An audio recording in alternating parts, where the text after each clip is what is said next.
आज का सबसे पहला खबर है एक इंडियन बीएसएफ सोल्जर की जो पाकिस्तान में पकड़ा गया था। इनका नाम है पूनम कुमार साव। पाकिस्तान हिरासत में लिए गए बीएसएफ जवान को भारत को सौंप दिया। गलती से सीमा पार करने के बाद पाकिस्तान द्वारा हिरासत में लिए गए बीएसएफ जवान पूनम कुमार साव को भारत को सौंप दिया गया है। बीएसएफ ने कहा आज बीएसएफ जवानों को 23 अप्रैल 2025 को पाकिस्तान रिजर्व की हिरासत में था। उसे लगभग 1030 बजे संयुक्त चेक पोस्ट अटारी अमृतसर के माध्यम से भारत को सौंप दिया गया और यह सौंपना स्थापित प्रोटोकॉल के अनुसार किया गया। बीएसएफ द्वारा जारी किए गए प्रेस कॉन्फ्रेंस में बयान में कहा गया कि आज बीएसएफ जवान पूनम कुमार साव को जो 23 अप्रैल 2025 से पाकिस्तान रिजर्व की हिरासत में थे उनको संयुक्त चेस्ट पोस्ट अटारी अमृतसर के माध्यम से लगभग 1030 बजे भारत को सौंप दिया गया है। यो हैंड ओवर पूरा शांतिपूर्वक तरीका से किया गया, स्थापित प्रोटोकॉल के अनुसार किया गया। तो बढ़ते हैं अगले खबर की तरफ। विराट कोहली और रोहित शर्मा के बारे में। जैसे कि आपको पता ही होगा कि विराट कोहली और रोहित शर्मा इन दोनों T20 टेस्ट मैच से संन्यास ले चुके हैं। तो यहाँ सवाल उठ रहे हैं कि विराट कोहली और रोहित शर्मा भारत के लिए अगली बार कब खेलेंगे। तो आपको बता दें कि विराट कोहली और रोहित शर्मा T20 और टेस्ट क्रिकेट से संन्यास लेकर अंतर्राष्ट्रीय स्तर पर एक प्रारूप के खिलाड़ी बन गए हैं। भारत की अगली वनडे सीरीज अगस्त महीना में बांग्लादेश के खिलाफ है। हालांकि दोनों क्रिकेटरों ने इस सीरीज से बाहर रहने की संभावना है। वे दोनों अक्टूबर में ऑस्ट्रेलिया के खिलाफ 3 मैचों की वनडे सीरीज में भारत के प्रतिनिधित्व करते हुए नजर आएंगे। तो चलिए बढ़ते हैं अगले खबर की ओर।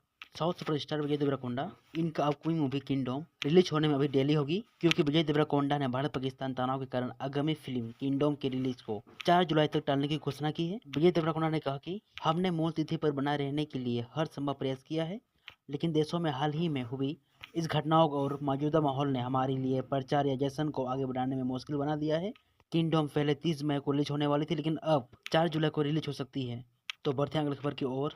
पाकिस्तान हवाई हमले में मारे गए भारतीय वायुसेना पायलट के अंतिम संस्कार की तस्वीर फर्जी हो रही है। यहाँ दोस्तों सोशल मीडिया पर जलती हुई चीता की एक तस्वीर शेयर की जा रही थी, जिसमें कोई पाकिस्तानी अकाउंट दावा कर रहे थे कि यह 7 मई को पाकिस्तान की सेना द्वारा जवाबी हमले में मारे गए राइफल पायलट के अंतिम संस्कार की है, लेकिन प्रूफ करने पर पीसीबीआई ने पाया कि यह तस्वीर फर्जी थी। दरअसल यह तस्वीर गुजरात में 2008 में हुई सामूहिक 10 संस्कार की थी। दोस्तों यह दावा पाकिस्तान का पूरी तरह से फर्जी है। दोस्तों पाकिस्तान का मैं तो यही कहना चाहूंगा कि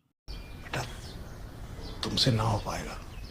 तो चलिए बात करते हैं आज की आखिरी खबर अमेरिकन प्रेसिडेंट डोनाल्ड ट्रंप को लेकर। डोनाल्ड ट्रंप ने दोहा में एक व्यापारिक कार्यक्रम में बात करते हुए कहा, कल मुझे टीम कुक के साथ थोड़ी परेशानी हुई। मैंने उनसे कहा, टीम तुम मेरे दोस्त हो, मैंने तुम्हारे साथ बहुत अच्छा व्यवहार किया है। तुम $500 बिलियन लेकर आ रहे हो, लेकिन अब मैं सुन रहा हूँ कि तुम पूरा भारत में निर्माण कर रहे हो। मैं नहीं चाहता हूँ कि तुम भारत में निर्माण करो, अगर तुम भारत का ख्याल रखना चाहते हो तो, क्योंकि भारत दुनिया में सबसे ज्यादा टैरिफ वाले देशों में से एक है। भारत में बिक्री करना बहुत मुश्किल है। उन्होंने हमें एक ऐसा सौदा पेश किया है जिसके तहत वे मूल्य रूप से तैयार है। सचमुच वे हमसे कोई मुश्किल नहीं लेते हैं। हम सबसे ऊंचे शुल्क में से आगे बढ़ते हैं। आप भारत में व्यापार नहीं कर सकते थे। हम भारत में टॉप 30 में भी नहीं है, क्योंकि शुल्क बहुत अधिक है। एक ऐसा बिंदु पर जहां उन्होंने वास्तव में हमसे कहा है कि कोई शुल्क नहीं लगेगा। क्या आप कहेंगे कि यही अंतर है? वे उच्चतम थे और अब वे कह रहे हैं कि कोई शुल्क नहीं लगेगा। लेकिन मैंने टीम कुक से कहा, टीम देखो, हमने तुम्हारे साथ बहुत अच्छा व्यवहार किया है। हमने चीन में तुम्हारे द्वारा बनाए गए सभी संयंत्रों को वर्षों तक सहन किया है। तुम्हें यही निर्माण करना है और हम नहीं चाहते कि तुम भारत में निर्माण करो। भारत अपना ख्याल खुद रख सकता है। वे बहुत अच्छे कर रहे हैं। हम चाहते हैं कि तुम यही निर्माण करो।